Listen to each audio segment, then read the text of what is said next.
Hey everyone, welcome to the latest episode of the monthly comic roundup. I am Sid2. Joining me today is the Vacuminator. Hello.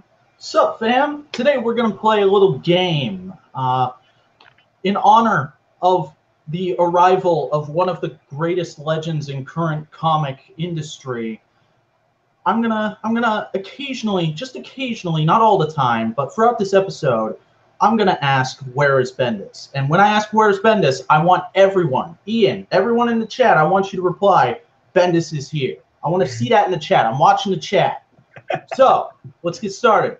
Where's Bendis? Bendis is here! All right. Yay.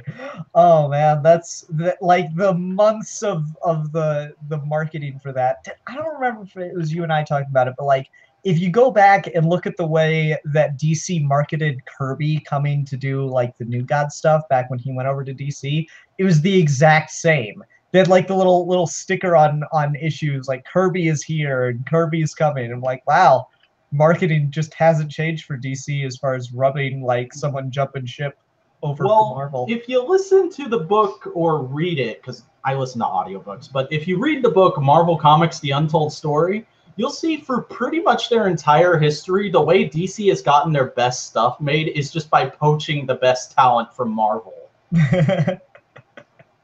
Sounds about right. Anyway, well, let's not delay any longer back. Let's just go ahead and get right into it and talk about the first book from May.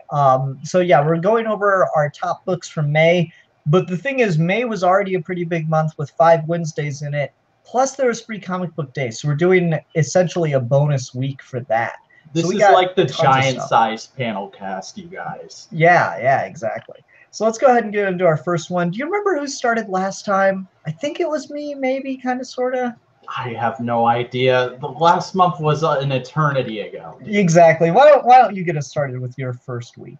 Okay, so my pick for the best week, or the best book of the first week of May is Death or Glory, #1. This is a new creator-owned series by Rick Remender, and Remender's one of those guys where I've never paid a ton of attention to him, but whenever I pick something up that he's done, it just knocks my socks off.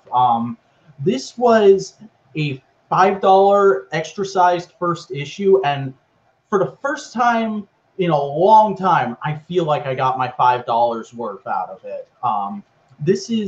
The pacing in this is really great. It has this way of getting you really comfortable and then all of a sudden going just at 90 miles an hour. And the art is really cute. I mean, that's the main character look right there. Just adorable, but also super badass at certain moments in this issue. The plot of this is basically Speed Racer meets Breaking Bad.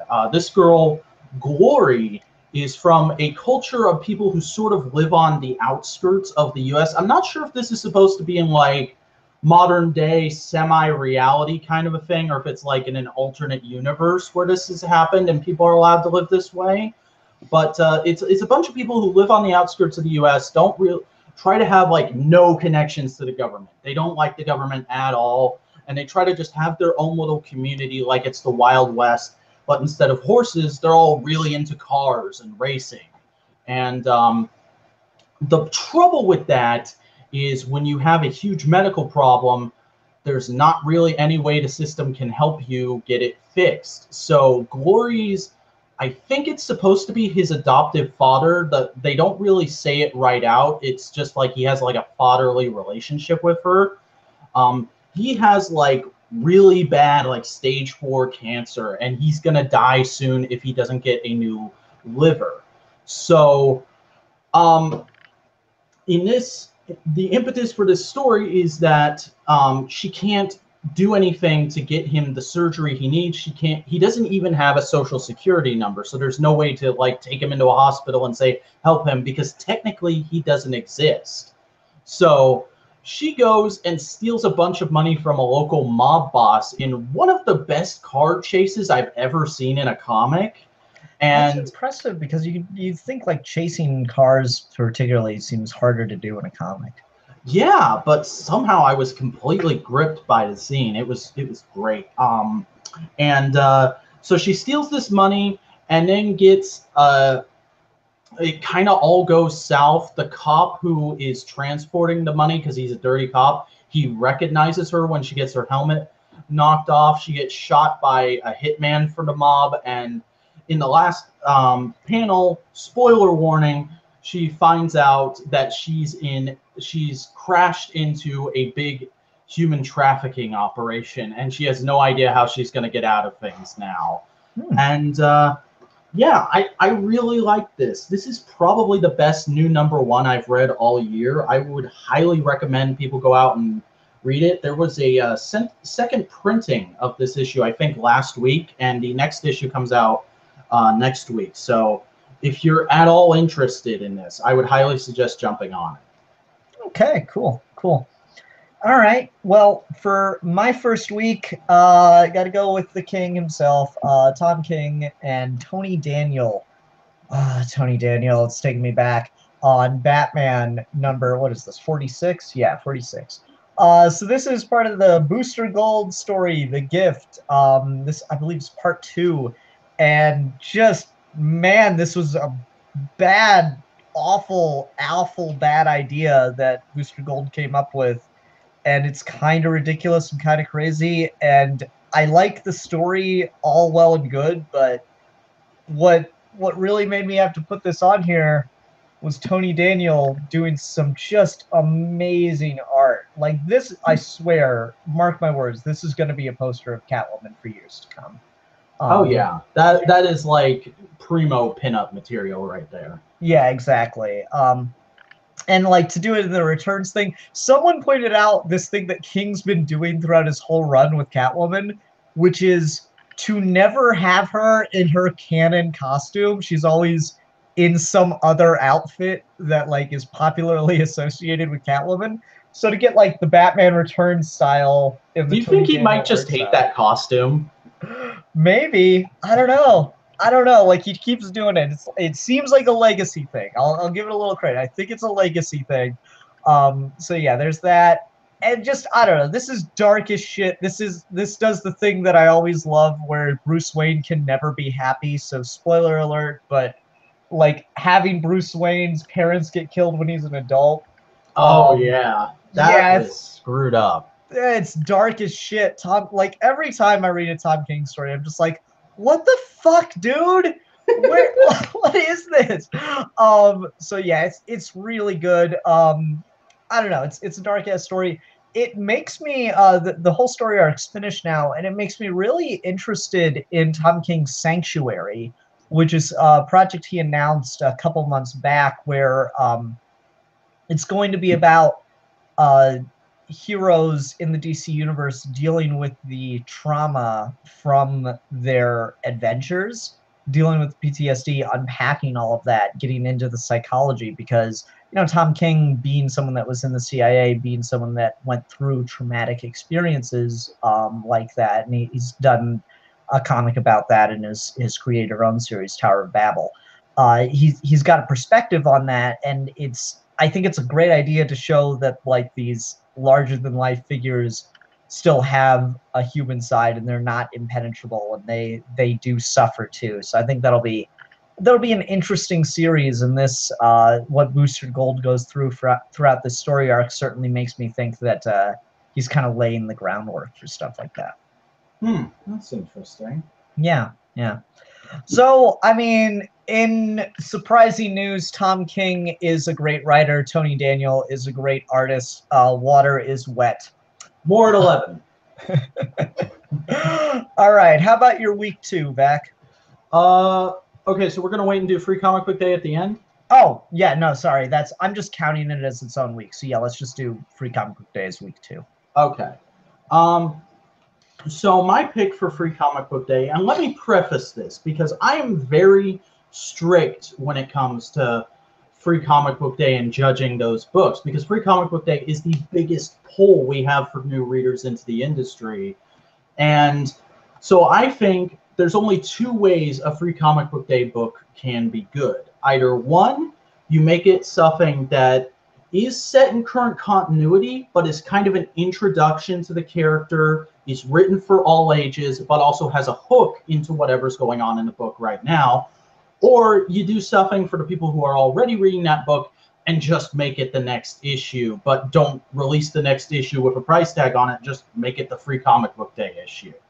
And unfortunately, none of the books hit that first set of criteria for me this year. So I'm going with the Shattered Grid Free Comic Book Day special.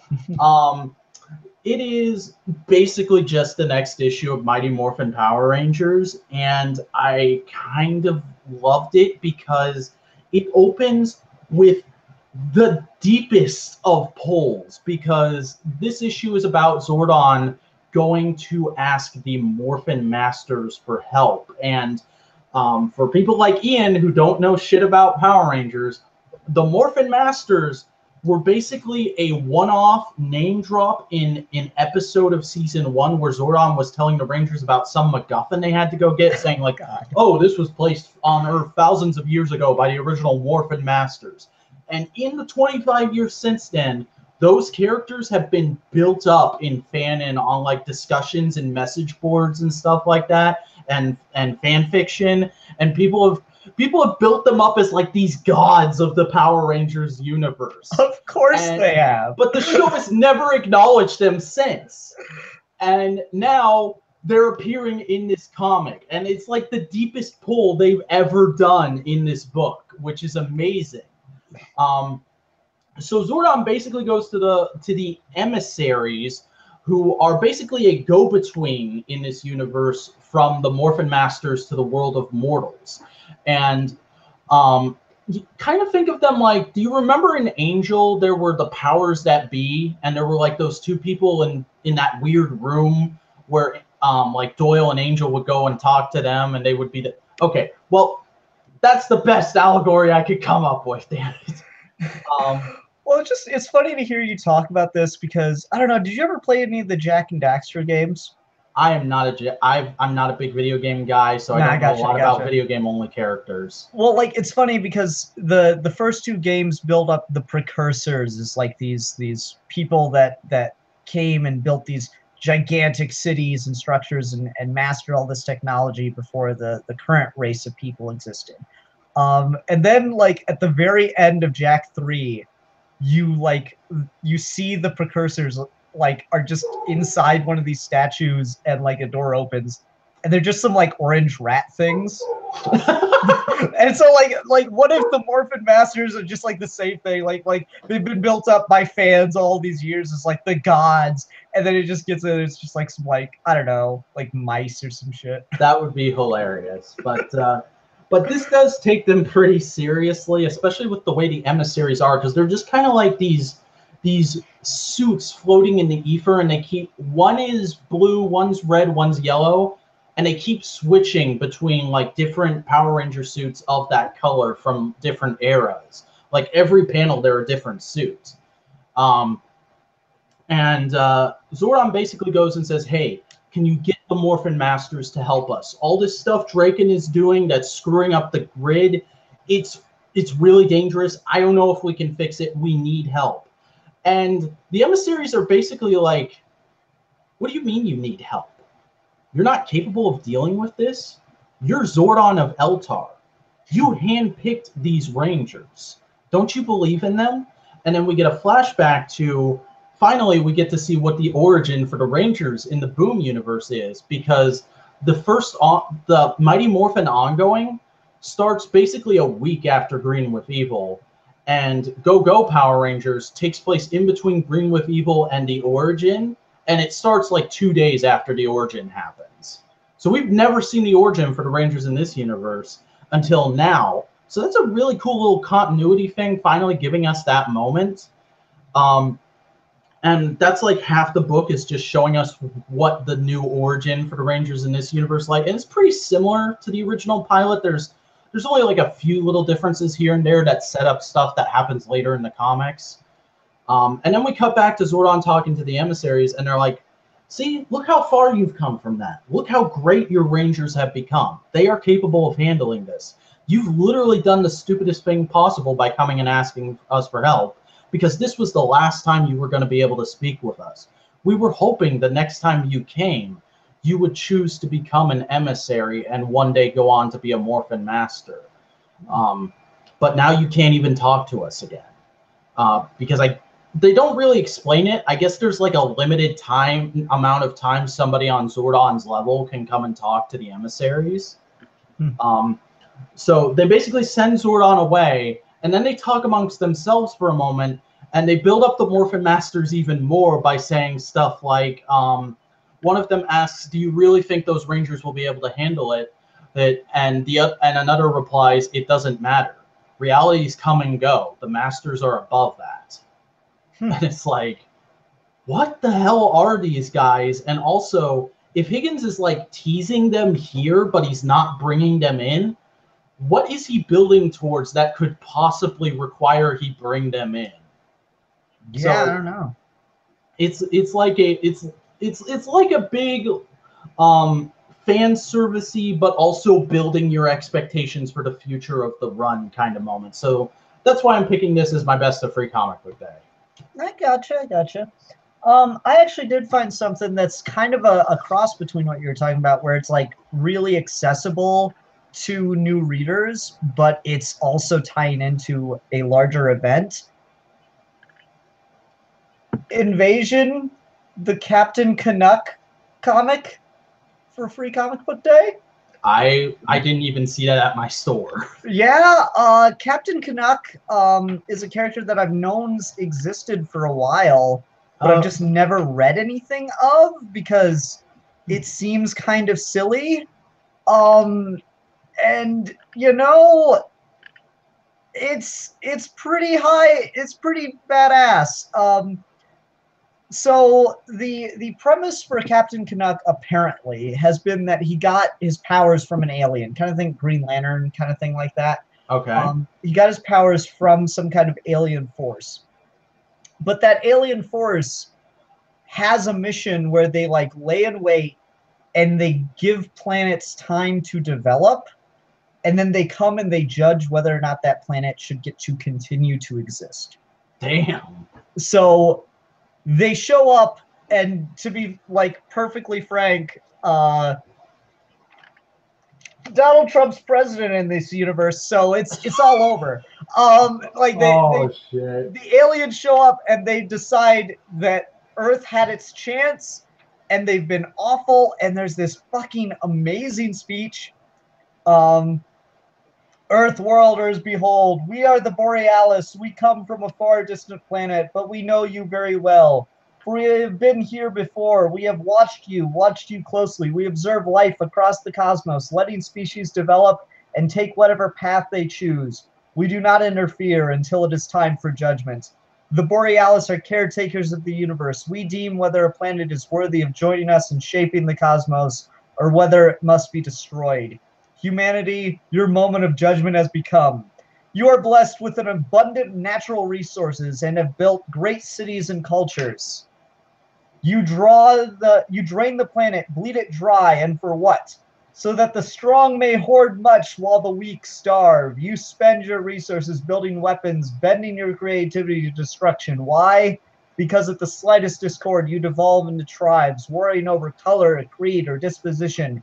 Even your religions become nothing but a hypocritical pretext for battle. And Jesus. Right? Like, shit, that's a big-ass threat to just throw on. And that's like a much more flowery version of what I would have to say about humanity if I was put in charge. Right? And so, like, Captain Canuck gets his powers from these aliens. Like, that's how he got superpowers or whatever. And then there are other superheroes from other nations. There's like an American superhero who's got kind of like an Iron Man warmonger kind of thing. There's the Iron Lotus from China, and then there's like a Russian superhero too. And they all go to like fight off the invaders right away and just get fucking wrecked. So what state is the American superhero from? I don't think they give a general state. They just say generally he's American. Okay, can you at least tell me where Bendis is? Bendis is here. Yeah. Yeah, so it's just all the other superheroes immediately get wrecked, and then Captain Canuck comes in and like you get a pretty good sense of how powerful he is. He stops a building from falling on someone by just holding it. That's not how physics works, but okay. I mean, it's It's thing. a comic, I know. Yeah. So, yeah, Captain Canuck. This, I will say, this doesn't make me want to read the next issue of Invasion, which I'm sure is probably out by now. But it does make me want to go back and get the first volume of Captain Canuck and give that a shot. So I think this does a pretty good job of like giving you a thing to pull in new readers and giving you a big event for the people that have been reading the series to latch onto. So yeah, pretty cool issue. Neat. Yeah. All right. What do you got for week 3 / actual week 2? So my pick for actual week 2 is kind of a lesser of two evils pick, shall we say? Ooh. I'm going with the Flash number 46, and I'm gonna be really backhanded about this book. Let me say, because I've been tentatively checking out the lead up to Flash War, much like you, because I will just outright say it.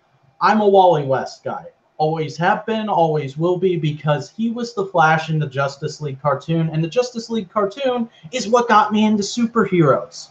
I just always want those characters to be the version of the characters I'm reading or watching. And also, every time I've read Barry Allen, he's been bland as shit, despite Jeff Johns' best attempts. I just really want Wally to be the main Flash again. I want Barry to go away. I don't think, I'm sorry, Jeff Johns, I don't think we were missing anything with Barry being dead. I don't. I really don't. And the whole thing of bringing Barry back, making him the main Flash again, and then rebooting so Wally's gone, but he's back, but he's a different character now, and now we've rebooted again, and the actual Wally is back, and the Flash comics have been just so screwy in the last couple of years, and I've been totally alienated by them, even though I really would like to just read a good Wally West ongoing. Though I've read some of the classic stuff, so don't tell me if I want a good Wally West ongoing, I should go back and read that. And I'm really hoping this will end with just Wally taking over it, but judging by this issue and the next one, it's not where they're going. So things I did like about this, I like the tricks they pull with the art every once in a while in this, where you have that scene where Wally keeps seeing Cyborg and all the different costumes he's had over the years, and then there's that scene where he's in the Flash Museum and talking about how it's kind of like his, for lack of a better term, safe space, and then all of a sudden he realizes, oh, it doesn't exist in this reality yet, and then, oh, what was that other moment? There was one other one. Oh, it doesn't have anything to do with that stuff, because I think that's the only 2 times that happens in this issue, but unlike you, I actually really like the scene where Alfred shows up. Yeah. I like the idea that Alfred is just, they've literally... Alfred is the Alfred of DC. I was going to say he's the Jarvis of DC, because Jarvis is the butler that's more known for constantly talking to the superheroes and helping them with their problems. Mm-hmm. But I like bringing Alfred more in that direction, because that scene is basically just Barry shows up screaming for Batman, and Alfred walks down the stairs and he's like, he's not here. Do you want to talk about it? I got some tea. That's all I do is make tea and talk to superheroes. You want to come upstairs? All right, cool. I found that really funny for some reason. Yeah. But yeah, that's this book. It was the best thing I read that week, which doesn't say great things about that week, but yeah, I mean, it's fine. It's just fine. Yeah, I get that. Oddly, I had a really hard time this month because I had a lot of really good books every week. I was sitting there. My worst book is going to surprise somebody because I had such a hard time picking worst comic of the I month. think mine might as well, but probably not for the same reasons. Okay. All right. Well, go ahead and go on to mine then. Batman White Knight #8. This is a series that I've been reading since the beginning, and I was very much on the fence as to whether or not I would think it was good based on the ending. The ending's good, so the book's good. Yeah. I had a hard time making it my best of just because it's such like just an ending to that book. I don't think it's like a great issue on its own. Fair enough. I don't know. I really liked it. There's a lot of really great things in it that I thought were just torturous. Like the Harley fight scene is absolutely fantastic. Having these the two versions of Harley Quinn battle it out, that was really great. It just kind of gets down to who Harley Quinn is, and they both realize they're the same person, just on completely different sides of an issue. That, and God, the scene where Harley Quinn tries to marry Jack, and then right before he says "I do," he reverts back into the Joker, and so now she's Oh, that was like locked. a knife in the heart. Yeah, now she's locked in this relationship. You get Alfred's note. It's a really great conclusion to the whole story, and it really I worked have for one me. complaint about that issue actually. Oh yeah. I couldn't read the note because it's in such a hard cursive font. I had to go and look it up in a different font online. Wow. Yeah. I didn't have that much trouble. Okay. I've never been good at reading cursive though, so Fair enough. I don't know. There's just all kinds of cool stuff in here. Like you got all the multiple Batmobiles, like the Tumblr and the animated series appearing in the same comic. That's really cool too. yeah. Just in the '60s Batmobile here too. Just all that's really neat. It's a lot of fun. It's a great conclusion, and it's a pretty human I book, think which Mr. I like. Freeze had the best moment in the whole comic. Yeah, it's like sorry, I'm all out of ice puns. yeah. Ah, ah. That was good. Yeah, I really like this. This is a good series. This is going to be one of those things people are going to be talking about for a long time. It's going to pop up on people's lists. I don't think this is going to be like the thing people are reading in college all the time, but it's going to come up a bunch on This like is gonna best be like Batman Joker this is gonna be stories. like one of those ones you recommend after Dark Knight Returns and whatever happened to the Caped Crusader. Yeah, I think so. This is going to be on that kind of list. So I don't know. It's just really good. Again, Sean Gordon Murphy doing the art and the writing is just super impressive because I always get that like, does this guy know what he's doing? Whenever we get the artist writer combo, and I think guys like Sean Gordon Murphy and Steven Sejic are kind of turning the tide on that. Usually the whole writer artist thing tended to be a bad thing, and so far we get a lot Well, of people who are really good at it. a lot of that stigma does come from the 90s, and I feel like we needed the shit show that was the 90s to get to the point where this could happen and actually work. Yeah, that's fair. We needed that experimentation phase.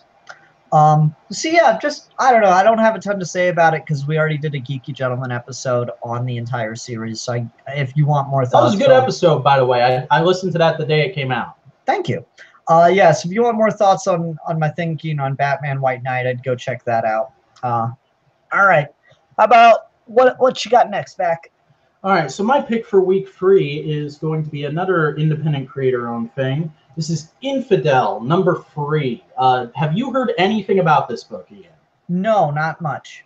Infidel is basically, it's a 5-issue mini, and it's about a family living in an apartment complex in New York where a dirty bomb went off like literally a month ago. And it still hasn't been fully cleaned up and all that stuff. And the wife in the family is Muslim. And it's about her sort of dealing with the fear and anxiety that comes out of something like that happening right by you when you are of that race. And there's a lot of discussion in this book about those sorts of politics and stuff like that. And it's what dragged me into this book because this is something I've complained a lot about in recent years. People don't talk about issues like normal people anymore. we tend to just go straight to yelling the same things at each other over and over again because of the internet age. This book is people talking about issues like real people, and I love that. I love that fiction is people acting more like real people than actual people do right now. And this issue is primarily them discussing what happened in the last issue. It's all of the like supporting cast members talking about the fact that at the end of the last issue, the wife and her mother-in-law and her daughter through marriage got attacked by like this demon thing that only she can see, that's been lurking in the apartment the whole story. And she's out cold, and the mother-in-law is dead now. And so people are wondering, did she kill her? And there's somebody who claims to have seen her push her mother-in-law down the stairs. And so there's a moment in this issue where one of the supporting cast members brings up the idea of like, I'm honestly not sure. There is an eyewitness. It's possible she could have killed her, but she doesn't have much motive, so I don't know what to think. And then there's and then another character who is like the Muslim character's best friend goes to this witness's apartment and like berates them. Like you see a Muslim involved in one of these things, and you just instantly start blaming them. You just make something up, and she's like, I saw what I saw. I don't know what to tell you. So, and the other person is like, wait, you're not actually racist? No, I just saw that happen, and I don't even know what to think of it. And so it's just people having a normal misunderstanding. And then there's a conversation between all the male characters, again, keeping along the same lines of discussing race and stuff like that, that I feel like is a very real conversation a lot of guys have behind closed doors. He says he didn't expect his friend to marry a Muslim woman just because he didn't know that's what he was into or something like that. And he goes, no, I'm not. It's not like I'm into that. It's that I just love her. And he's like, oh, okay. I'm sorry, I'm being a dick. I get that. I mean, I'd never been attractive to black women until I met my girlfriend. And it's like, if that conversation happened today, it would be people immediately screaming racism. But instead, it's just two people having a misunderstanding and then figuring out what they both actually mean and how they both actually feel. And I really dig that. Do you know anything about the writer of this book? I'm curious what their background is, racial, religious. I think he's only written this and like a couple of like nothing Marvel things. It's oh god, I can't even pronounce that. Let me look him up on Goodreads real quick. But yeah, that's basically all I had to say about that. So you can go on to your pick while I look him up. All right, sounds good. Okay, my pick is Batwoman number 15.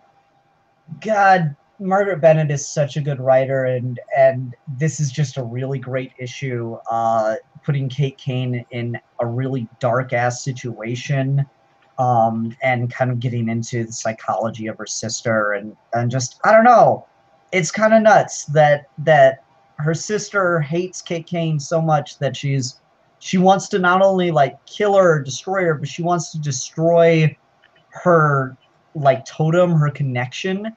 So Kate Kane is written in this series very much in parallel with an addict, and so part of the step to dealing with addiction is like giving yourself to a higher power. And the way that's been written is Kate Kane gave herself to the bat, the imagery, the mythology of the bat, and becoming Batwoman. And so to use bats as a method to carry disease into Gotham, to try to destroy the bat, not only for Kate Kane, but all of Gotham, is a really, really cool idea. And then some of the artwork just perfectly reflects that in such a really trippy-ass way, and it looks so fucking amazing. And then Kate Kane just has to like deal with this situation and think her way out of it, think about what to do. And, she she has this really great moment that I love to death, where she's sitting there trying to think about Just what real she can. quick, I found who it was. It's a writer named Pornsak Pichote, I think is how you pronounce that. It looks like they've written 2 Flashpoint things and this, and also he's I just googled him. He's an Asian film director. Oh, okay, interesting. But anyway, with back to Kate Kane. Yeah. What I really like about this issue is, it's Batwoman, and so with this situation, Kate Kane's thinking to herself, what can Batwoman do that Batman can't? And then she gets an idea and gets in her jet and starts broadcasting a ultrasonic frequency that is the mating call of a female bat to attract all the bats to her so that she can get them out of Gotham. So it's just like this. It's really like meta and kind of stacked onto itself, and it's commenting on the book itself.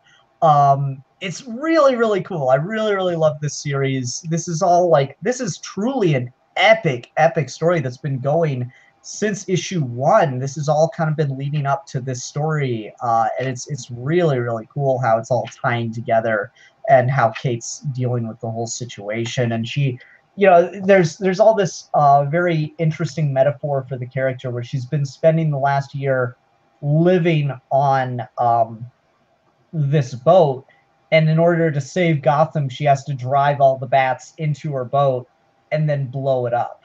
Ooh. So she has to destroy her home, which is, again, it's really reflective to this whole journey. Symbolism! This whole journey this character's gone on. But even though she's able to save it all by the end, Kate Kane is currently having a falling out with Bruce Wayne. And so him getting called in at the end of this is just a really cool cliffhanger for this series. And yeah, I'm loving this. So that's where great. Batman is. Where's Bendis? Bendis is here. Oh man, yeah. So just Margaret Bennett, I love her. She's my comic writing boo. All right. What do you got next for us? Well, I think we both might have the same pick for this next week. So I'm going to go ahead and reveal it on the count of 3, and I'd like you to do the same. Okay. So in 3, 2, 1. Super Sons 16! Super Sons! Yes! Yeah! Yes! Awesome! Sync week. Nice. Oh, man. Yeah. Yeah. And I'll admit, it won by default because I had nothing else on my poll this week, but it was still good. It won by default, but in a spectacular manner. Yes. Oh man, that's awesome. Yeah, I'm so disappointed that this ongoing is done, and now we're getting, what is it, like a mini series spin-off or something like that. Which I don't know. It'll be interesting to see. But yeah. But this was pretty good wrap up while also setting up for that mini. I honestly loved the framing device. I know some people were kind of divisive on it, and there's tons of Furies flying around. I'm gonna go ahead and throw mine out right now. It's Bruce Wayne. You think? Yeah, because in this comic, Bruce says he could see himself retiring and letting Damian take over down the line. And that's something writers very rarely do.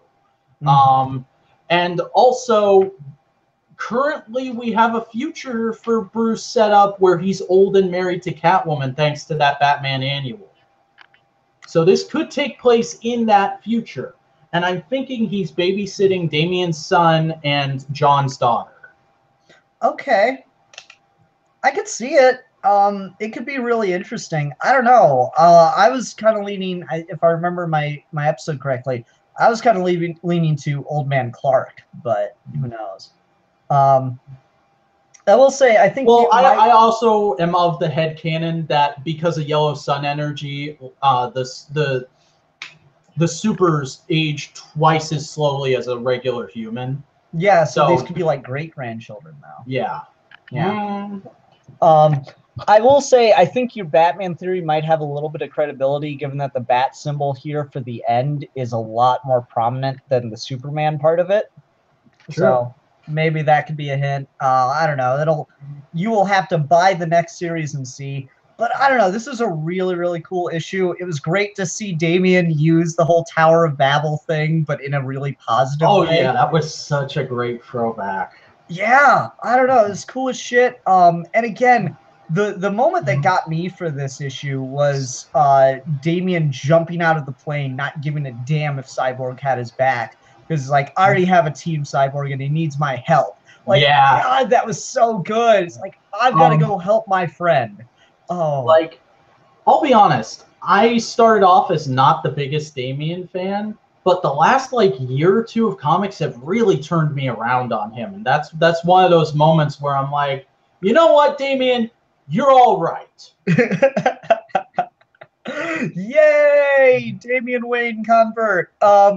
Yeah, John Kent and Damian Wayne have a really strong dynamic. That's all the best parts about the Batman Superman dynamic, but then kind of mixed with like Calvin and Hobbes of all things. Yeah, And so just it I wouldn't so have thought to go works. there, but yeah, Yeah, it's really got the sense of boyhood to it.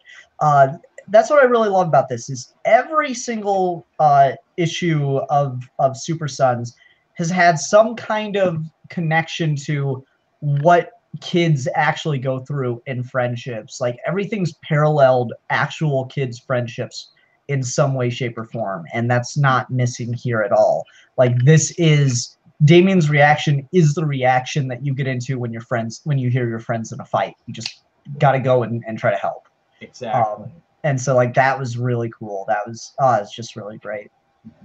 I mean, that's the way I generally tried to sell people on Super Sons before it got canceled. Was I would tell them they're like two kids who like Batman and Superman arguing about which character is better on the playground. And that's what makes the book great and fun because what people think Batman and Superman are like is what these kids are like, and it's hilarious and adorable. Yes, yes, that is definitely on point. I really, really do love this series. It's a little sad that it's ending. The mini series that's going to come out after it's definitely got me excited though, and I'm hoping that that might have the opportunity to be a little bit better because while I've loved Super Sons, I will say that I'm not really reading it for the big plot event stuff that's going on. I'm reading it for the character interaction. So maybe Tomasi not really having to worry about like mainline DC continuity in a mini series will be able to do something a little more contained and a bit stronger on that side of things. Yeah. Yeah. But yeah, really, really fantastic issue. Absolutely heartwarming cover. Love this cover so much. Yeah, So that's man, just almost like that could be a goodbye. great poster. Yeah, yeah. I mean, that's kind of what I just end up saying with everything. Man, it's so good. It's so good. Like, there's a lot teased in this cover too. You get, of course, the N down on the side there. You get the B Batman Superman logo, but then you also have this question mark floating up here. So it's like, is it really? So I Yeah. really like that. It's great stuff. Um, so you want me to go ahead and go on to my final week? Yeah, sure. Okay. So my pick for the final week of this last month is Batman: Prelude to the Wedding. Robin versus Ra's al Ghul #1 shot special thing. Again, like I said, I wasn't the biggest Damian fan originally, but comics have been seriously bringing me around on him lately, and this was some great character focus. I Mm-hmm. really like all the stuff with him being worried about potentially being replaced by a son that Bruce and Selina could have, and the fight he has with Raz is really cool and fun, and the words they exchange, and um, big shout outs to Selena Kyle for having quite possibly the most mature and well reasoned response to "Do you plan on having kids with your new husband?" I have ever read. Yeah, yeah, that was a really good issue. It almost got on my list in two different spots for this month, but I was like, I'm already talking Super Sons. I'm gonna have everything I have to say about Damien in that. But yeah, you're right. That is a fantastic issue. I love the dynamic with Catwoman in that. My personal hope, and I remember I think I talked to Steve about this at one point. My personal hope is that Bruce and Selena do end up having a kid, but it's a daughter. Oh hell Um, yeah, do Helena because Kyle. yeah, because damn if Damien is not going to be the best older brother in the world. And then you just like you could see the Super Sons issue where they both have to like babysit Helena Wade. Yes, it's like babies stay out, but with superheroes. Exactly. It could be so much fun. So yeah, but no, that issue is really great. I love that it creates a dynamic that really just hasn't existed between Damien and Selena. And that's really, really cool. It's got a strong statement of a dynamic there. Yeah, lots of fun. And like big ups to Tim Seeley. I'd never read anything he did before, but like this feels like King wrote it. It perfectly fits within that run, in my opinion. You don't need to read it to understand the run, but it perfectly fits in there with that tone and sort of take on all the characters. Yeah, definitely. It's a really, really strong issue. I had really like next to no interest in this prelude to the wedding thing. It felt like typical comic cash-in event, but Yeah. with that strong of an opening issue and with the one panel I've seen for the next issue, Yeah, I heard you talking about that. I watched your comic reviews last night. yeah, like man, I am ready to go. I am so there for it. It's exciting as hell. So yeah, I plan to pick up all the prelude to the wedding issues too. Yeah, That and definitely. the ending of this book was really, really Oh strong. yeah. I'm so happy King has like really taken his time with getting to a Joker story, and now they're building it up, and I'm like really hyped for a Joker story. And after how much Snyder used him, I didn't think that was going to happen for like a few years, but ready for issue 50, man. Yeah, because like he's gotten to write the Joker, but like not in a really big way. He's like he was very out of character for War of Jokes and Riddles, like intentionally, and then the DC Nation #0 just got me like holy shit.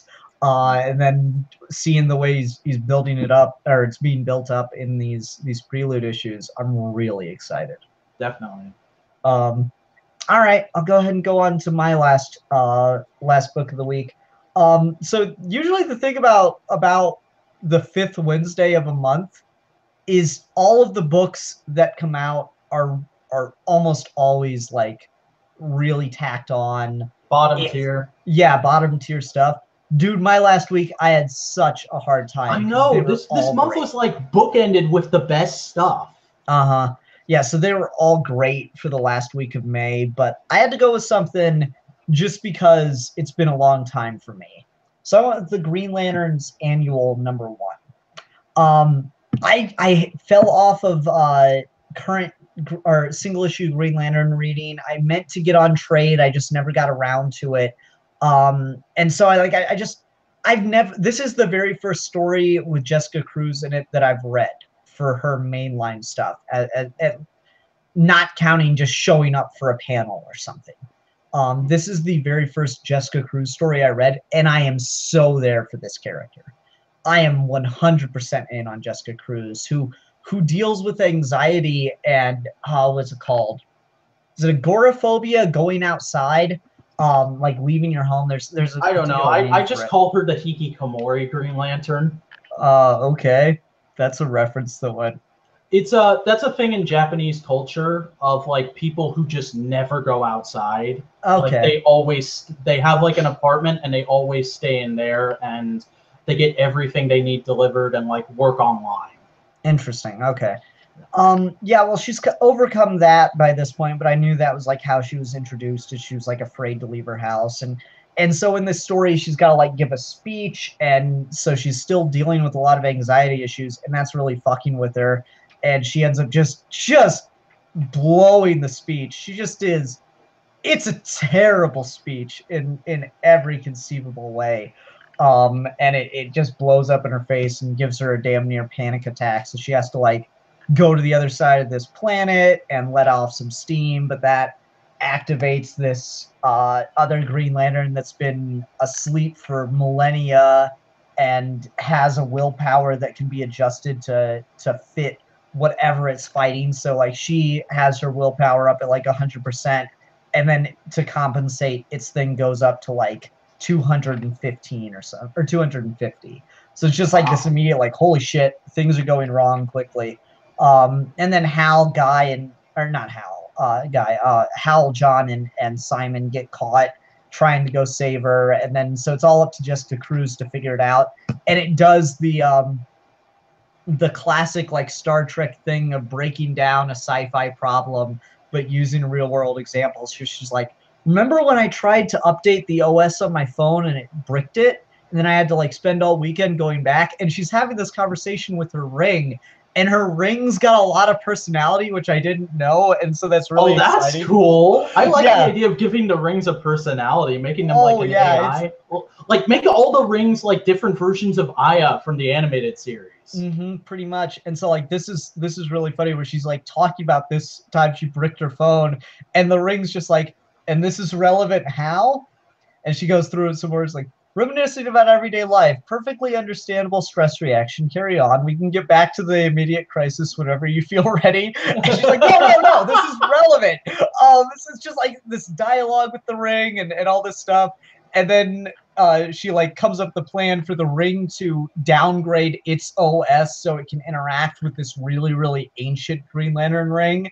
And so then the ring comes back with, I hate to break this to you, Jessica, but I'm an advanced neural interface designed by hyper-intelligent interdimensional beings to generate willpower-based hard-light constructs in defense of all sentient life. Not a phone! And she's like, yeah, but can you run Candy Crush? This is the worst plan ever. So it's just really, really, like, it does who the wrote Star this? Trek thing. I want to know who wrote this. Oh, man. Written by Andy Diggle, who I don't think is the mainline writer on this book. Man, Diggle's like one of those guys where he's super hit or miss, but when he hits, he fucking hits it, man. Yeah, and this is really great. So, like, she's able to save the day, get this guy out of the thing, and, like, that all that stuff's really interesting, too. But I'm just really endeared to Jessica Cruz as a character now. This is a fantastically written issue for her.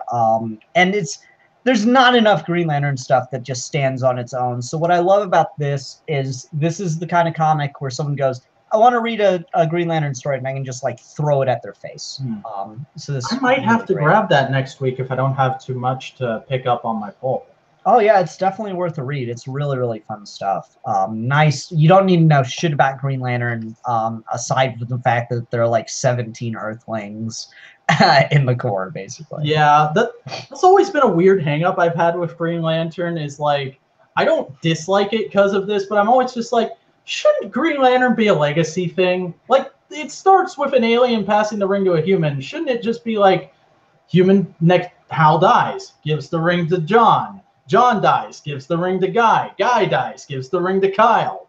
But no, they're all around at the same time, and I'm like, why does Earth have so many Green Lanterns when they also have the fucking Justice League? Yeah, no, it's absolutely ridiculous, and I've yet to read anything that justifies it. I think the writers, like, what it is the real world conceit of, okay, we've kind of given the ring to a new human every couple of years to keep the book fresh and interesting.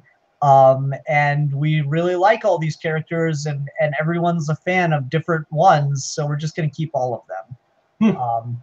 Is what I think it comes down to. And I don't think anyone's tried to justify it in the books, outside of just saying that Earth is really busy. Yeah.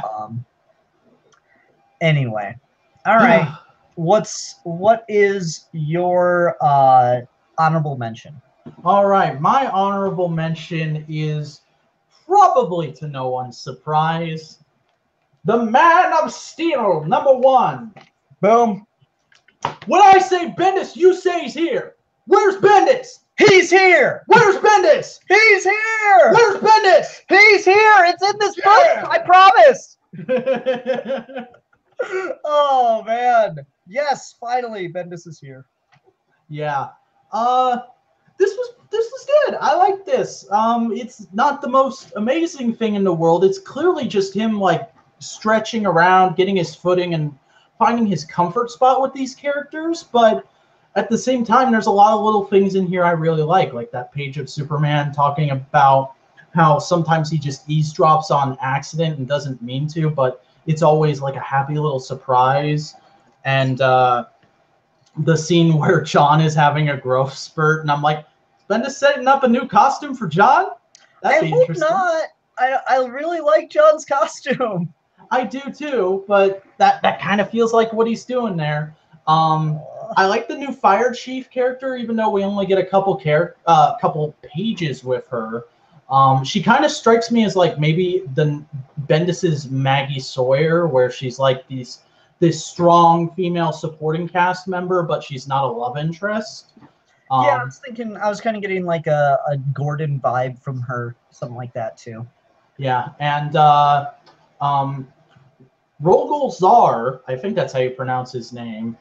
He seems super bland and dumb in the preview we got in Action 1000, but I'm actually kind of interested in him here, especially with the like Council of DC Elder Gods that he's interacting with.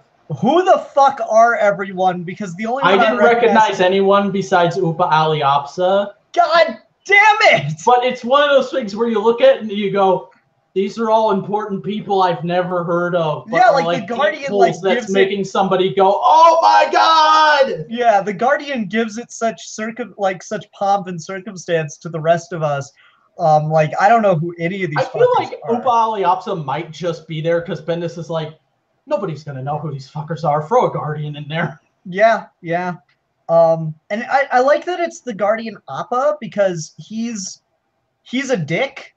Yeah. He's one of the worst Guardians. Like just a step above Krona. So like to have him being the one like maybe there's something to this whole genociding a planet thing. Let me hear him out. I know him as the one who was like the biggest dick in the Green Lantern animated series. Yep, they got him on point in that, as far as I'm concerned.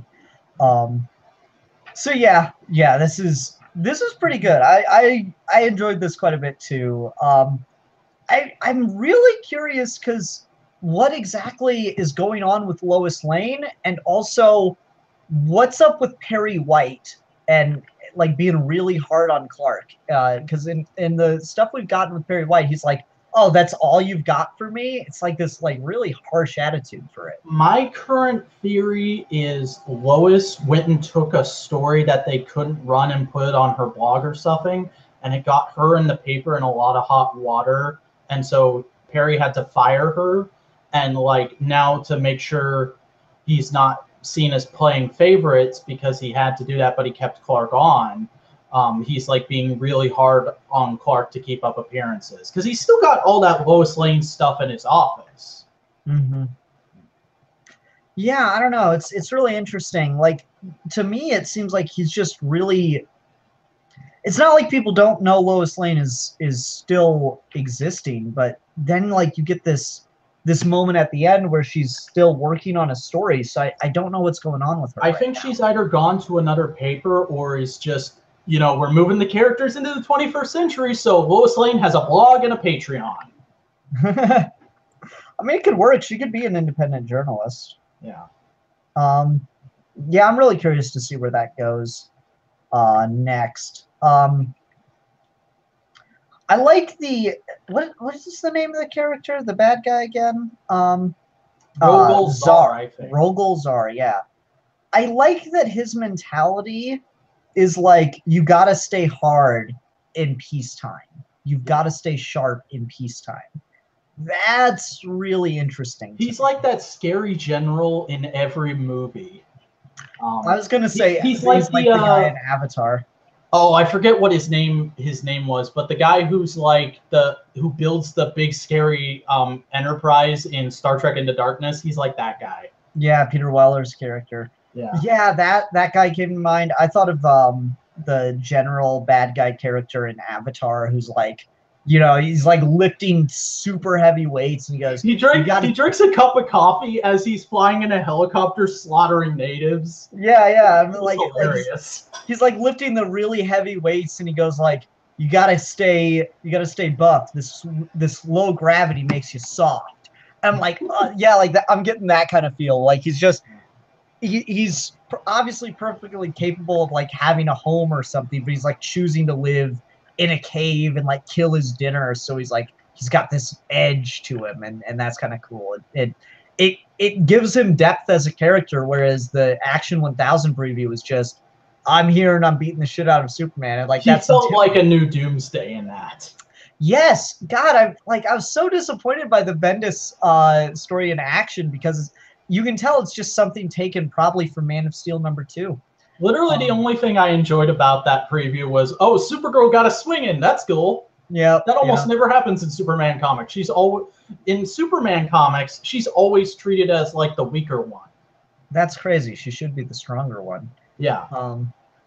I don't know. Yeah, it's a little like, come on, they really should have had Bendis write a story just for the Action thing that leads into his run, as opposed to using a preview like that. But anyway, so yeah, I really did like this. It was good. It's just, again, that last week was super strong for me, and I had Red Green Lantern in singles in a long time, so that felt good. All right. On to worst of the month. On to worst of the month. What you got for us? All right, so mine might just piss a couple people off, because my worst of the month is Harley Quinn, Harley Loves Joker #1. Okay, so big, fat, stinking hot take. Paul Dini does not understand his own characters anymore. He has gotten shit in his old age. He has gone Frank Welker, except for Dark Knight. Dark Knight is like a crazy fluke. But everything he's written besides Dark Knight in the last few years has just been complete shit. And I wouldn't call this complete shit, but it's just like the most underwhelming thing ever. Because you hear like, oh, it's Paul Dini returning to Harley Quinn, and it's set in the BTAS timeline, and this and that and the other thing, and then you read it, and it's just like the most generic story you could have ever told, and there's a new character who doesn't really feel like she's going to matter in the grand scheme of things. It feels like a fan fiction. It feels like Paul Dini is writing a fan fiction about a character he made. And in a week where also the final issue of White Knight came out, I feel like there's no excuse for this. Yeah, it's pretty bad when someone else writes a stronger version of your character in the same week, you know? Yeah. Yeah, I read that too, and I was very not impressed with it. But for me, like, even though I will probably say that book was worse than what I picked, I didn't put it on my worst pick, because like I'm just used to Harley Quinn just not being good in the comics.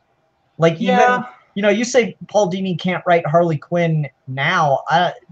I've read the original Harley Quinn run when she was first introduced to comics. He couldn't write Harley Quinn in the comics then. I haven't read that stuff. Yeah, she's never worked in comic books, in my opinion. There's like, you find a good Harley Quinn comic book, you hold on to that thing, because it'll be a good 5 years before you get another. It's unfortunate. She's never really worked in comics for me. Huh. Okay. So yeah, but I did read that too. Yeah, it was. And like I said, it's not like this is terrible. It's just so underwhelming and disappointing that and in a month of otherwise pretty good stuff, it's got to be the worst of the month. Okay. All right, that's fair. Ready for mine? Go ahead. Daredevil #603. Oh, really? Okay. Yeah, yeah. Like, I was talking to Steve at one point, and he said that every good Daredevil story gets interrupted by some bullshit with the hand. Yeah, because that's the thing that made Daredevil a popular character, was Frank Miller's hand stuff. Yeah, and I'm so realizing that here, because I was getting really invested into this Mayor Wilson Fisk stuff and this Matt Murdock, Mayor of New York City storyline. And like, I realized we used the hand to make Matt the mayor. And so I'm fine with that. But now it's just overshadowing it. And so the majority of this book is just Matt Murdock being Daredevil. And then, like, the little sections we get of him as the mayor are clearly the best part. But then it's all just like the Hand and their evil plans taking Matt out of being the mayor. So it's just all the interesting stuff that I'd totally be here for is just getting overshadowed by all this crap with the Hand that I don't care about. And it's really unfortunate.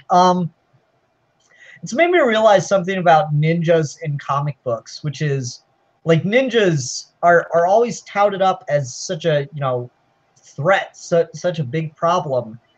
And then anytime they're in comics, has a ninja ever won a fight with any superhero ever? No, but it's always like a really tough, long, drawn-out fight. And it's literally, people only throw ninjas in there because ninjas are just one of the coolest looking generic grunt characters in all of fiction.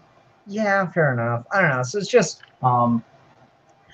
to distract everything that I was really getting invested in with the Mayor of New York kind of thing. Like I said it with the previous issue. I could so be down to just read a Mayor of New York Marvel book. That would be good, yeah. Yeah, like it wouldn't have to be a superhero character or anything. It should just be this guy gets elected mayor of New York City, and now it's just him dealing with the troubles. It's just the West, or like the West Wing, but for Marvel's New York City. Yeah. And I read this issue too. I didn't think it was terrible, but it definitely did feel like just dragging our feet kind of in betweening for this arc. Charles Soule is such a fucking roller coaster for me, man. Yeah, and I mean, I've been reading Soule's run since the start, and he's been kind of building to this for a long ass time, but that doesn't make excuse this issue. It's just kind of like, okay, this is an in between before a big moment in the arc, and we just have to get through this. Let's go. Yeah. Every book has moments like this. Okay. Yeah, pretty much. So it's just disappointing, which I always hate being disappointed in stuff, Yeah. Like, at least if a book's bad, I can, like, vent about it and be annoyed with it. When a book's disappointing, it's just like, I just feel like a waste of my time. Yeah. All right. What do you got for best cover of the month? My best cover is something that's going to come completely out of nowhere. It is the Doctor Who Free Comic Book Day special, because my store had a store-exclusive cover for this. This is actually the three most recent Doctors kind of in older Doctor attire goofing around. And they're in the TARDIS, and it's going down the Reedy River. Now, for those of you who don't live in South Carolina, the Reedy River is like the big river that runs through the city I live in called Greenville. And they're just past the big, beautiful falls in Falls Park, which is like our Central Park, and you can see the falls just behind them there, and there's the bridge people go on to look at the falls, and it's really cool. Like the Doctors are in my town, but they're not because it's just a drawing, but they are. Look, that's really, really cool. I'm super jealous. I totally get why you'd want that, because I would so be down to have something like that, a Fort Wayne exclusive. And I mean, the contents of this, the actual stories in here were super bland, but like, I'm glad I have this cover. This is a single I'll probably never sell just because of this cover. Mm-hmm. It's neat. Yeah, I remember that kind of feeling of like, oh wow, that's so cool. Yeah, nice. And like, it's a store exclusive cover that isn't just the character standing in front of the store with the owner of the store, which I feel like we do all the time and has gotten super boring now. Mm-hmm. It's like, no, they're in a cool place in the city where the store is. Yeah. So big ups for doing that. It's kind of original, I feel. Nice. All right, I'm gonna go for my cover, which is Bombshells United number 18's cover. Nice. This is like everything this series has been about, and I'm so mad that it's ending because it's so perfect. Like that, I'll say the ending issues are feeling kind of rushed, but this cover perfectly epitomizes everything that's amazing about this story. You've got this, like, immediately you get World War II in your head because it's got the the Iwo Jima flag raising stance, but to do it with these characters is a really cool move. But most importantly, to do it with the image of the world on a white field instead of the American flag is just primo stuff. Because That's pretty dope. yeah, I feel like just as a history buff, America gets way too much credit for winning World War II or some shit. It's like, nah, it was team effort, guys. So this is really, really cool to see, you know, the two victory kind of thing. That's But great. Ian, the war didn't really kick off till after Pearl Harbor. Yeah. It wasn't really a war until then. It was just an ongoing invasion, Ian. I'm sure. I'm sure. You go tell that to a British veteran and see if you don't get punched in that fucking nose. Exactly. Yeah, so this is just really, really cool to see, and it idolizes the best parts of World War II, and then it revises the shit that's like objectively ugly. Because in this issue, Amanda Waller decides the only way to save the world is to drop the atomic bomb, but then it's stopped by Katana. Nice. Yeah, it's fucking awesome. It's cool as shit. So really, really digging this. It's a shame that Margaret Bennett isn't going to get to do some of the other theaters of the war. I was really curious to see what she would do with the Eastern Theater, given her amazing work writing the stuff going on in the homeland here in America during the war. That was really, really great too. It's unfortunate. It's a great series. Cross my fingers that it gets some kind of revival down the line because God, it's so good. Well, there's always the chance of like a convergence event happening and then bringing it back for 2 issues, like they did with a ton of stuff there. That'd be cool. Just anything to more bombshells, the better, in my opinion. Give her a animated series or an animated movie or something. Just let her tell her story. That would be pretty cool. That sounds like the thing the DC direct-to-video movies were originally pitched as doing. It's just cool random stories with those characters. And like adaptations of comic book stories and stuff, and just never got it. And now it's just the New 52, the movie series. It's weird. I don't like it. Ian, you still there?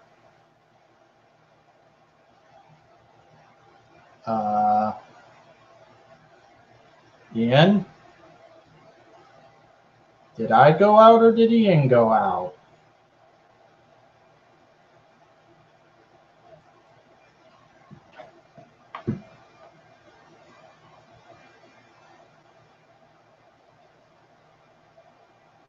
Ian? Oh dear. Hey. Hey, you okay? Yeah, my computer just crashed randomly. Are we still broadcasting? We are. I was just getting out my phone to message you. Okay, give me 1 sec. Let me plug in headphones so I don't cause an echo effect. Okay. I'll get the broadcast back up because I closed it because I was worried maybe my internet caused me to disconnect and I needed to close some tabs. No, that was all me. I'm sorry about that, folks. Okay. Well, at least we didn't lose it and have to start another broadcast. Yeah. That's crazy. That's almost never happens to me when I'm just when I'm just doing live stuff. It's usually my computer only crashes when I've got like a render running or something. And now I need to reset it again. Sorry, folks. Like ultimately though, it wouldn't have been too bad because we got through the books part. We just would have missed the news segment. So yeah. Well, we still got best of the month. So why don't you go ahead and tell everyone what your best is? Since I'm using my phone, why don't you go ahead and do the best, and then I'll come in hopefully afterward. Well, very obviously, it's Death for Glory #1. This is just so fantastic. Like I said, best new #1 I've read all year. Really love the art style. It's super cute, but also super badass. Rick Remender just blowing me away with this book, and I'm hyped to see where he goes with it. I feel like this could be the next saga, potentially. yeah, it's really good, and I would suggest everyone at least give it a shot. Uh, yeah, not much else to say. That's cool. That's cool.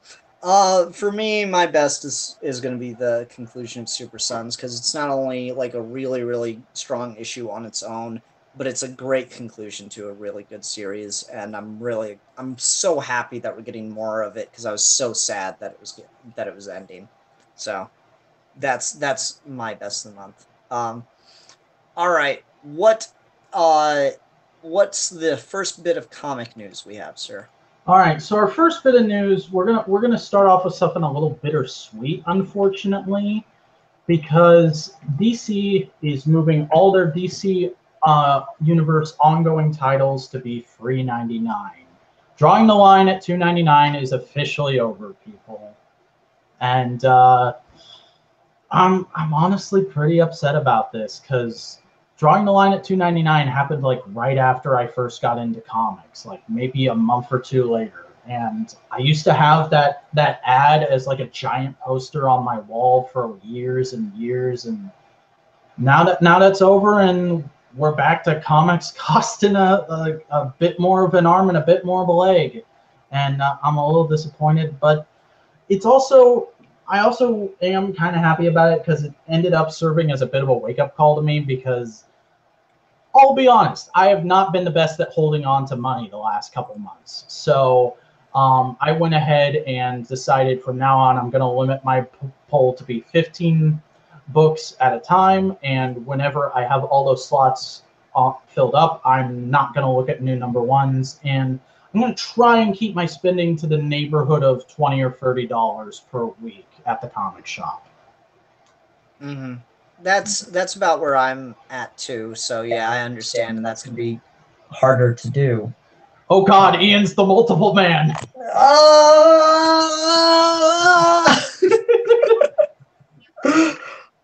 How do I jump out of this?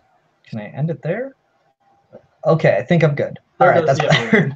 Sorry about that, folks. Really, truly, I apologize. Now I gotta plug in my headphones over here so I can hear what's going on.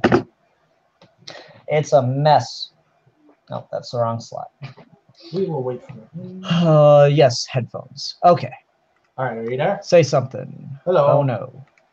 Why can't I hear anything? 1, 2, 3. Shit! A, B, Technical C. difficulties are bullshit. Easy as 1, 2, 3. That's all I remember of that song. Words, say, thing, bawi prana, bawi penny bomb. I can't hear one word. Oh no. Oh, this is gonna drive me nuts. Oh no. Hold on, I'm gonna. Give me a thumbs up if this is gonna work. If I close my window, you'll still be broadcasting, right? You'll still have the broadcast live, right? I think so. Yeah. Okay. Well, we'll hope for the best. All right, still says live. Waiting for people to join this call. I'm gonna hope everyone can still see me. Let's see. Thing, show, do. Wait for Ian. Cool necklace. I got a little tiny transform. Hey, Ian! Yay! I'm alive. Yes. Thank God. All right. The life of the YouTuber is stressful, folks. Sorry Live, about that. everybody! Live! This is our first technical difficulty, and like it didn't drop the whole show. I feel like that's reasonable. Yeah. I think we handled that with dignity and grace. I mean, you didn't like cry uncontrollably when I left or anything, right? Oh, of course not. No, I just sang like the most off-key rendition of "I Miss the Rains Down in Africa" ever. All right, so yeah, it's definitely hard to balance all the cost of comics. And like I was talking to Manos about that though. He was like, I used to just read a book or two because they costed $1.50, and now they're Manos like must $5. hate us for complaining about this. Yeah, he's like, now they're like $5, and now I can't afford comics as a hobby. And I'm like, yep, it sucks. It's I can't think of anything that alienates people from picking up books more than just the cost of a single issue. It's you almost have to be a trade guy in this day and age. Mm-hmm. Yeah, so I think I'm kind of floating around there with you. I'm like, I gotta stop dropping, or I gotta start dropping some stuff. If you can't pull me in 3 issues, or if you can't keep my attention 3 issues in a row, I'm just not gonna stick with you anymore. Yeah, it's I'm at 15 books at a time, and I'm currently filled up. Like I've got like 2 or 3 minis in there, and Man of Steel is only this month, so I'll have an open slot soon. But Yeah, you just justify that. You justify that all you want, man. yeah, You just inject that heroin. I'm saving money. I'm doing it. I promise. Yep. That's the addict logic right there. Oh, this is only temporary. Yeah. Yep. No, I feel you. I got a message from one of my subscribers like, hey, how much do you spend on comics like a month or a year? I'm like, I spend about $20-$30 a week, sometimes less, sometimes more. So it all balances out to around $100 a month. And then, so it's about $1,000 to $1,200 a year, which I can justify because I don't smoke, I don't drink, I don't have any other expensive hobbies. I'm not a gamer.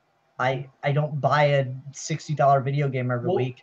Comics are the thing I spend the most money on currently, but it's also not like I have a ton of bills.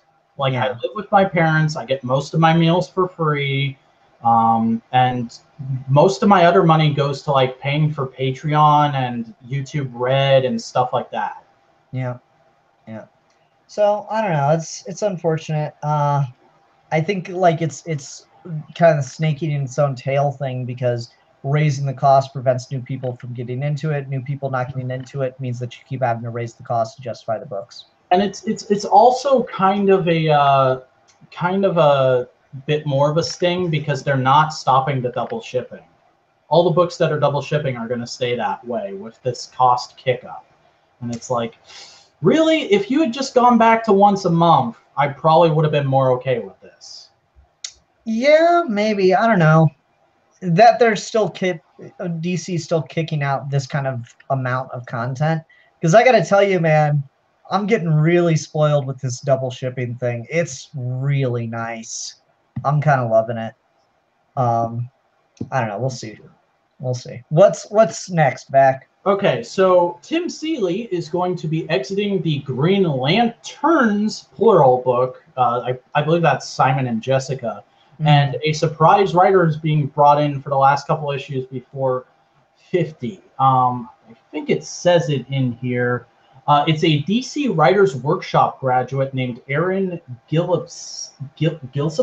I think that's how you pronounce it. Gillespie, I think. I feel like I've heard that name before, though I might just be confusing it with someone else. There was a one-shot, like a double-sized one-shot that came out a couple months ago that was like everybody who graduated this year's Writers Workshop got to write a short story with a character of their choosing. Oh, I remember almost picking that up, but then it was $8, and I was like, no. Yeah, I got it. Pretty much everything in it was like, this is okay, but only just okay. Like there was nothing bad in there. But I think it's kind of cool that for like the last couple issues before 50, they're bringing in like this almost completely unheard of guy to take over a book. Yeah. I don't think I'm going to be picking it up because I'm definitely not as big of a Green Lantern guy as you are, Ian. But I am kind of interested in it. I think it sounds neat that they're doing that. And I figured maybe somebody would want to know about it. Maybe somebody who's on the other end of this call. Yeah, it actually does kind of grab my attention because I doubt he's going to do anything that's really steeped in the continuity since they're shifting over to a new writer with Jurgens taking over. So yeah, that definitely does grab my attention. All right. So moving on to the next thing, Ian. Yes. Are you ready to learn the real story about the stage sport with comic book story of professional wrestling? Oh no, what now? So yeah, if I can find his name real quick, there is a Chris Audrey Sitterson, who is he's not really ever been a performer or a commentator, but he's been a behind the scenes guy in wrestling for years and years. He's doing a OGN that's basically like an abbreviated history of how wrestling came to be, how it became a stage sport, and like why people like it and why it's cool. And there's gonna be like cameos from every notable professional wrestler ever, just because it's like an independent two-man project that's being backed by a company, so they don't have to get licenses for it. Oh, that's cool. Yeah. Neat. So I'm definitely interested in that. If my shop gets in any copies, I'll pick it up. But I'm probably not going to go out of my way for it, because it's probably going to be like mostly stuff I already know. Because they're pitching this like it's meant for people who aren't into wrestling but are curious about it. Okay, that's kind of cool.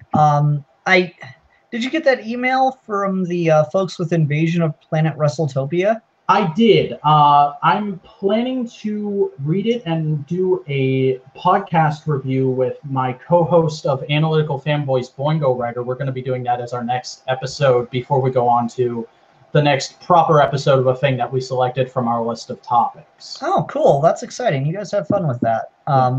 I thought that'd be right up your alley with the whole professional wrestling gag that's going on in that. So, all right, cool. What you got next for us? All right. Venom is going to reunite with his first host, and it's not Spider-Man in a new title. There is a new Venom book called First Host, which is coming out in just a couple months, and it's going to be sort of retconning his history a little, with him having a new original host on Earth. I'm assuming this is going to explain how he ended up in that spaceship in Secret Wars where he first appeared. And it's being written by Mike Costa. This sounds kind of interesting.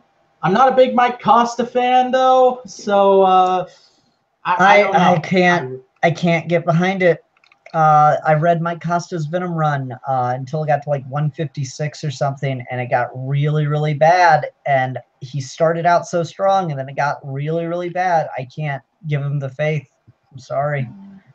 That's kind of where I'm at. I totally feel you there. Yeah, and also the fact that it's retconning Venom to have had a host before we originally met him is a little iffy for me. But it's one of those things where I'll like keep an eye on it, and if I hear it's good, I'll pick it up and trade. Like, basically all I need to hear from somebody is the last issue ends with him in that spaceship in Secret Wars, and I'll be like, okay, I'll give it a shot at some point. Yeah, I don't know. I'm pretty iffy on it. All right. Well, let's go ahead and move on to some happier Marvel news, at least for me. I don't know how you're going to feel about this. The West Coast Avengers are reassembling for a new Fresh Start title. And the lineup has me super hyped because it's both Hawkeyes. I'm a big Hawkeye fan. I don't know if anybody knows that because I haven't talked about a Hawkeye book on here yet. But it's got both Hawkeyes. Kate Bishop, Hawkeye's current boyfriend, who is not officially a superhero, but he has powers, is going to be on the team. And Quantum Quire, who I've not heard of before, is on it. America Chavez is on it, which is cool because her book just got canceled. And the unbelievable Gwenpool is going to be on it, who is like my favorite thing to happen to Marvel in the last 10 years. And her book recently got canceled. So this is like, we're going to take all the characters who weren't popular enough to have their own books in the modern era, and we're going to throw them in an Avengers book. We're going to do the thing that Avengers was originally created to do. And I'm excited about that.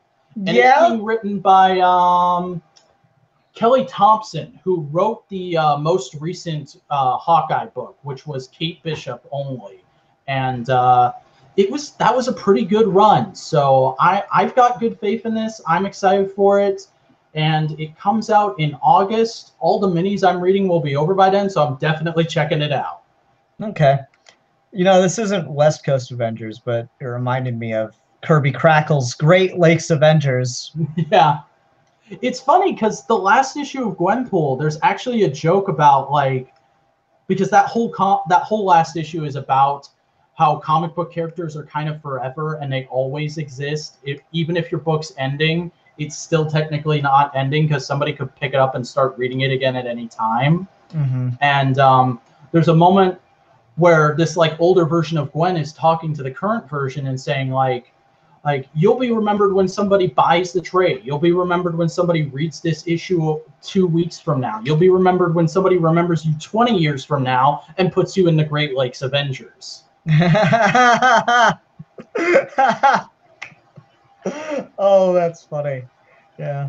Yeah, you'd like Kirby Crackle. You gotta give Kirby Crackle a listen. I will have to, but yeah, they offered yeah, me I'm a membership super hyped that I about could this not book. accept because they are walking disaster. Anyway, all right, what you got next, sir? All right, so for the next bit of news, we're gonna have to go back to an old tradition from comic book YouTube. It's from a little show. You may have heard of it. You may not have. It's called Comic News with Duke and Manos. And there was a sort of tradition, a running gag, if you will, that would happen in that show all the time when a certain bit of type of news came up. And that would be to sing a little tune. So, Ian, are you ready to sing a little tune with me? Oh, I am so ready. I've all right for this. 3, 2, 1. Vague Marvel teaser! Spider-Geddon is nigh. And that's it. That's literally the whole story. The next event in Spider-Man is going to be called Spider-Geddon, and that's literally all we know about it. It's coming in fall of this year. Fall of this year, there's going to be an end-of-days story in Spider-Man. And I'm assuming it's going to be written by Nick Spencer since he's about to take over the book. Wow, I can't think of anything that makes me not want to read it more. Yeah, thanks, no thanks. Thanks because we got to sing that song. No thanks because I'm sorry, Nick Spencer. It's over. I'm not interested in you anymore. But hey, we'll always have astonishing Ant-Man. Oh, I don't know. Seems like Spider-Man gets an event every like 2 to 3 years. Because I remember like what was it? We had Spider Island, Spider-Verse during the slot run. Mm-hmm. Yeah. Oh well. Another time, another day, another writer. So we've already kind of touched on this next bit of news earlier in the show, but I'm sure you'll be plenty happy to talk about it again because Super Sons is returning in August with a mini that is about alien superfans of DC villains. That's amazing. I didn't know that's what the plot was going to be, and I'm so hyped right now. That is awesome. Like, how many issues is this supposed to be? 12-issue maxi series. Yeah, okay. 12 issues. So we'll at least have another year of Super Sons. Mm-hmm. Yeah, that's awesome. I'm pretty excited. This is a cool cover too. Yeah, it looks like a proper event-like cover. Mm-hmm. And just seeing Damian and John have to deal with an issue thing for 12 issues will be a lot of fun. Yeah, because most of the arcs in that original book were like only 2 or 3 issues. Yeah, I think the longest they got up to was 4, not counting the big multi-book crossover. All right. It's getting really dark and storm clouds are rolling in here, so I'm gonna flip on a light behind me real quick. You're fine, do your thing. Yeah, but to get more Super Sun stuff is just really exciting. I just was so disappointed when I heard that book was ending, and then to get the news that it's going to get a continuation in its own miniseries was really, really exciting. Oh wow! I unintentionally stole your Heavenly Glow. Oh, there you go. Oh man. All right, so let's go ahead and move on to the next thing. The Supergirl title is officially uncanceled. There's going to be a new creative team, and it's going to be a tie-in to the Bendis stuff. According to the brief synopsis provided here, Kara is going to be going out into space to hunt for Rogol Zar, because I guess, spoilers, he escapes at the end of Man of Steel. Well, that's nice. Yeah. So thanks for keeping that under wraps, DC. But thank you for sharing that information. Nah, I wouldn't have probably been hey, interested in reading this anyway. I was okay. I've been really back and forth on Supergirl over the last couple of years because my favorite character, but not really been handled the best lately. Like the Steve Orlando Rebirth stuff. Like, he had a couple good one-offs. He had issue 19. I got you to read that. But most of his main plot was just garbage. It was just clearly mandated. There's a Supergirl show right now, so make the comic like the show kind of stuff. And well, this definitely sounds like either the show is going to go through a major relaunch very soon, or it's going to be its own thing now. And it's a new guy taking over called Mark Andoreko, I think is how you pronounce that. And he seems like he could either have a really good take or a take that just doesn't really gel with me, but is still good. Because the two things he cites as like his experience with the character is, of course, Crisis on Infinite Earths and the Legion of Superheroes run where she was the leader of that team. And I'm not the biggest fan of that Legion run, and like, I love Crisis. Everybody loves Crisis, but as a Supergirl fan, I kind of hate that the thing she's most known for is dying. I don't love Crisis. Hey! Everybody stone him. I'm joking. Yeah. Well, Matt Slaniker's here in the chat. Hi, Matt, and he's talking about some Supergirl stuff. So let's see here. He has heard some good things about New 52, doesn't know anything about Supergirl in general. The New 52 run is good up until you get to Hell on Earth. Then it feels like they have no idea what they're doing with the character. And that really is such an apt title for that kind of situation. Yeah. Well, you know what? Do you know what Hell on Earth is? No. It's literally a dude who was from Krypton comes, and he says, hey, I can bring Krypton back, but we gotta destroy Earth. And he becomes Supergirl's boyfriend during this arc, and she's like totally okay with it because she's only been on Earth for like a couple of months at that point. And I'm like, haven't you made friends on Earth? Aren't you supposed to be a good person? What is going on? And there's like issues of Supergirl where she's fighting different members of the Justice League so her boyfriend can destroy the Earth. And I'm like, what are you doing? That sounds awful. Yeah. Oh, wow. But everything before then is pretty good. Okay. All right. What you got next, sir? Okay, so just a brief add-on to that. There's also a new costume design for her that's coming along with this run.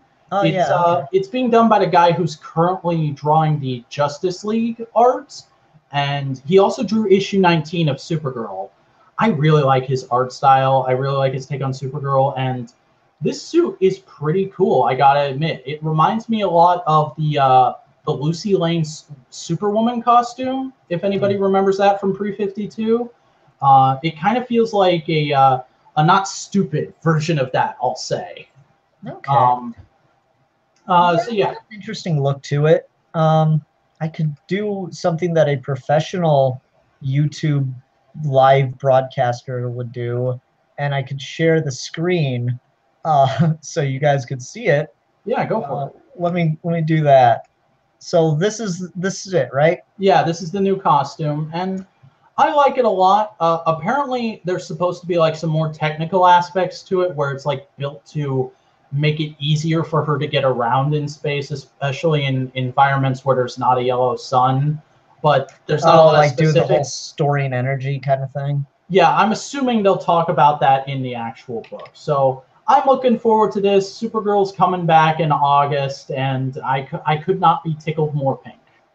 Yeah, this is that kind of thing where I'm like, it's clearly never going to last, but it's a neat little thing for a story arc or two. So yeah, that's cool.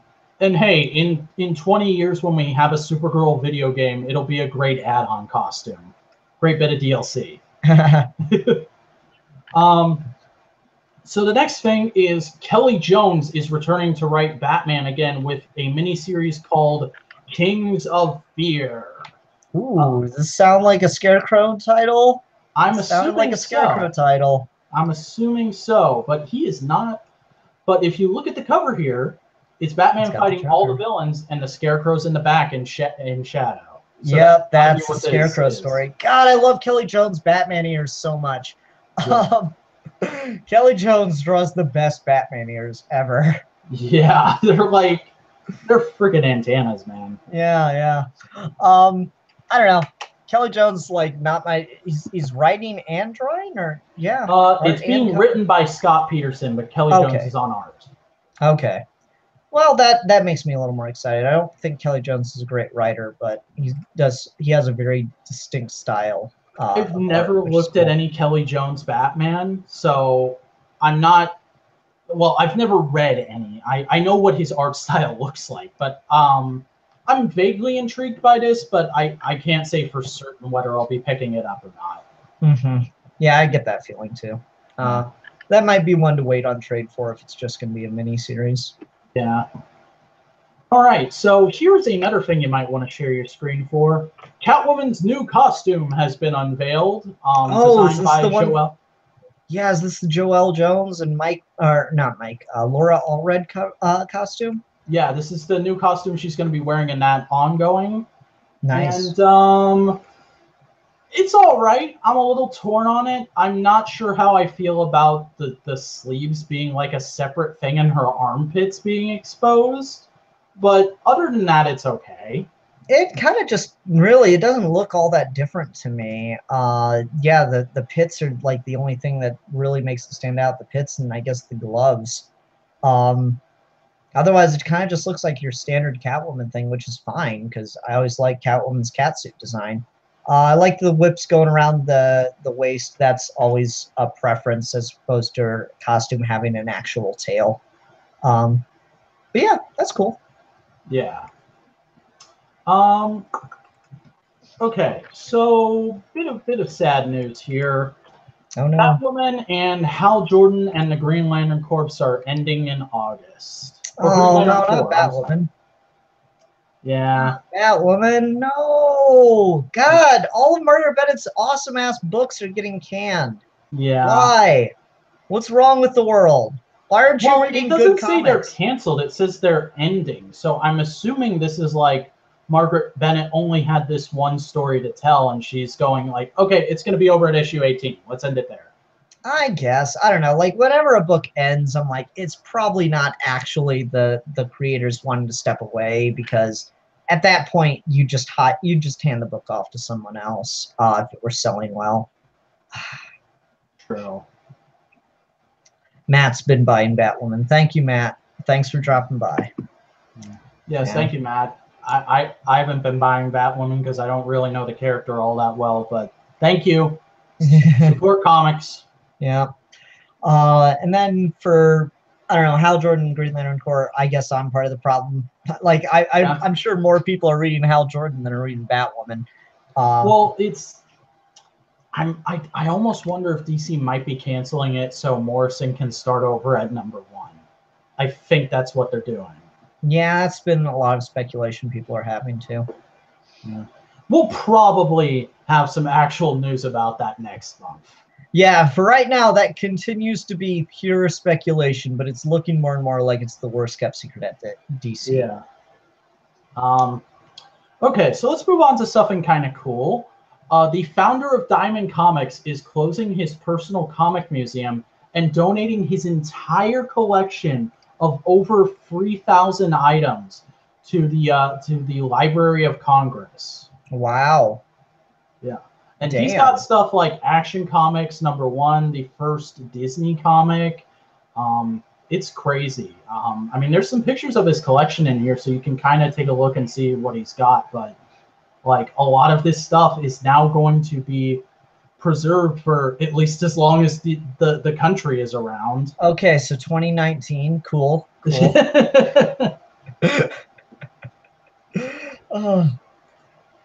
Oh man. But yeah, I just thought that was a super cool charitable thing of him to do, and Yeah, it's good to preserve stuff like that because so many of the private collectors just hold on to that stuff, so there's no way for it to be like preserved in the public domain.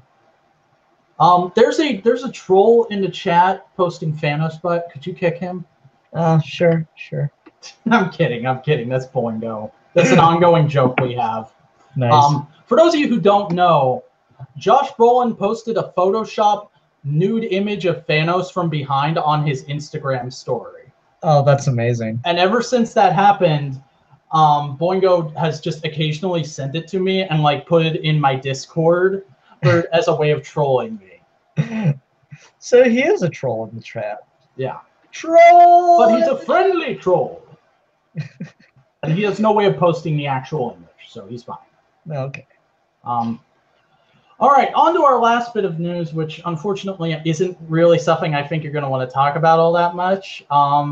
There's going to be the first ever Power Rangers original graphic novel. Mighty Morphin Power Rangers Soul of the Dragon is being written by Kyle Higgins and is a story about Tommy Oliver set in the future where his son, who is an SPD agent, gets kidnapped by a villain or something, and Tommy has to go be a ranger one last time and save him. And I'm so sick of Tommy, dude. Like, I kind of trust Higgins because he's done the most interesting stuff that's ever been done with Tommy outside of the show, or even in the show, technically, because a lot of people don't count Dino Thunder for some reason. But, yeah, I'm super divisive on this stuff. I'm sure I'll end up picking it up, but it's just one of those things where, like, well, that's happening. It's not what I would have wanted it to be on, what I would have wanted this kind of thing to be, but hey, it's happening. It's a new first ever thing, Power Rangers original graphic novel. I'm assuming it's going to be set in the Boom universe. But yeah. Yeah, I don't know. It's exciting. I always get kind of hyped about graphic novels because, for me at least, if it's a franchise I like, graphic novels stand out as a way to get people into it as just a standalone, complete story. Boingo Rider says, gotta say, liking the continuity porn there. Also, what if it's like Old Man Logan for Tommy? Yeah, that's kind of what I'm expecting. Which, you know, could be good, could be really, really annoying, because I remember back when Logan the movie came out, JDF was all over like Twitter and doing interviews and stuff saying like, yeah, I want to do a Tommy movie like that, dude. Yeah. And it's like, you don't understand anything about how movies get made, let alone how different your character is from Wolverine. Please stop. Okay, then. Wow. Yeah. All right. Well, that's going to be it for our news this week. I think we'll go ahead and wrap up then. Vac, thanks again for doing this. It's always a lot of fun, man. No problem, man. I really enjoy it, and I'm always happy to make the time for it. All right. Everyone, thanks very much for watching. See you next time on Comic Reviews. I should mention, Vac does like weekly reviews, kind of, sorta. On his Twitter or Goodreads. If you follow me on Twitter at the Vacuminator, you'll see whenever I read something, I usually post a review up on Goodreads and then immediately link to it on my Twitter. I always have a thread of just like, these are my thoughts on all the new comics that came out this month I bought and read. And yeah, it gets updated like once a week with everything. So go ahead and check that out. And hey, if you got time, check out my YouTube and go listen to the Analytical Fanboys podcast if you want. It's kind of like Geeky Gentlemen, but a lot less structured. It's a lot more random, off-the-wall kind of things because we have a list of topics, but at the end of every episode, we control all that list and we put it in a random name picker, and that's how we select the next topic. And the idea is we're both submitting ideas all the time and putting them on the list, and it's kind of, we're trying to get each other into things we wouldn't normally check out. Like our most recent episode is on, not the latest album, because like right after we put out that episode, they put out a new album, but the third album by a Swedish metal band called Ghost, which was really fun and interesting to do. It wasn't something I would have ever checked out on my own, but ended up really enjoying, and we had fun talking about it. Okay, cool. Yeah. So, folks, if you like Vac, you should go check out his stuff. And yeah, we'll see you next time on the next episode of Monthly Comic Reviews for the month of June. Bye. Bye. Hey, where's Bendis? Bendis is here. Oh, yeah, that's right. Thank you.